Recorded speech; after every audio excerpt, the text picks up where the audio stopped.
और चलिए पांच का पंच में आज की चौथी और बड़ी खबर की बात कर लेते हैं। सम्मेलन से सत्ता की राह। जी हां, बिलासपुर के सिम्स मेडिकल कॉलेज में ऑडिटोरियम में कांग्रेस का संभागीय कार्यकर्ता सम्मेलन हो रहा है।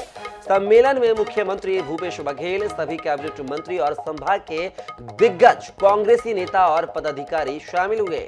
बूथ स्तर के कार्यकर्ताओं सहित संभाग के जिला स्तर कमेटी के गठन के साथ ही ब्लॉक कांग्रेस कमेटी की सक्रियता भी इस सम्मेलन में परखी जा रही है। सम्मेलन के जरिए पार्टी अपने कार्यकर्ताओं को चुनाव के लिए जोश भरने में जुटी हुई है। प्रदेश कांग्रेस कमेटी के अध्यक्ष मोहन मरकाम ने भाजपा पर तंज कसा है।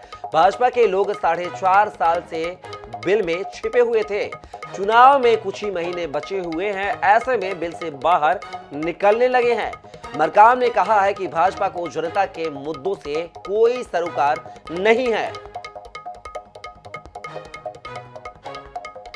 तो बता दें, छत्तीसगढ़ में 2023 में नवंबर में चुनाव होने जा रहा है, जिसको लेकर जो पार्टियां हैं अपने कार्यकर्ताओं को रिचार्ज करने का काम कर रही हैं। इसी कड़ी में कांग्रेस जो है सम्मेलन के जरिए सत्ता की राह तलाश रही है और अपने संगठनों को लेकर एक बड़ा संभागीय सम्मेलन कर रही है।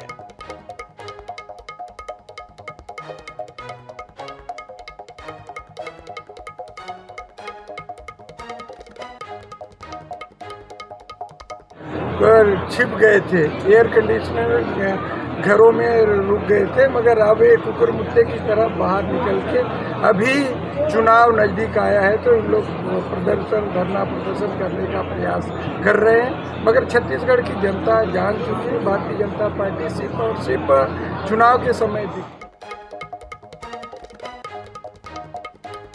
तो देखा आपने किस तरह से पीसीसी चीफ मोहन मरकाम ने बीजेपी नेताओं को लेकर तंज कसा है। कहा है कि चुनाव आते ही कुकुर मुत्ते की तरह जो है बीजेपी के नेता प्रदेश में दिखने लगते हैं। बाकी साढ़े चार साल तक बिलों में घुसे रहते हैं।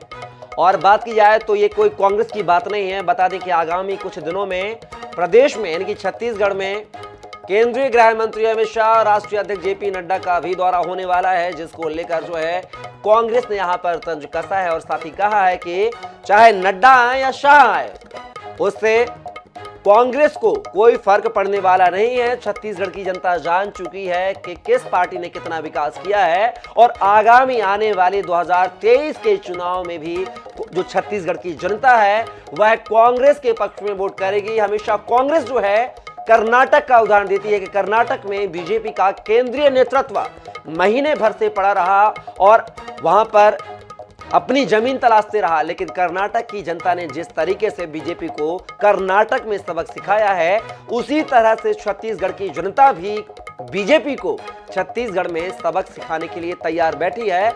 इस तरह की बातें भी अमूमन सामने आती रहती हैं कांग्रेस नेताओं की तरफ से। और एक बार फिर से मोहन मरकाम पीसीसी चीफ का बयान तो आपने सुना ही है कि बीजेपी के जो नेता हैं 4.5 साल तक बिलों में दुब के बैठे रहते हैं और चुनाव आते ही कुकुर मुत्ते की तरह बाहर दिखाई देने लगते हैं। लेकिन देखना होगा कि इस बयानबाजी के चलते 2023 के चुनाव में छत्तीसगढ़ की जनता किसके हाथों में छत्तीसगढ़ की कमान सौंपेगी, ये आने वाला वक्त बताएगा।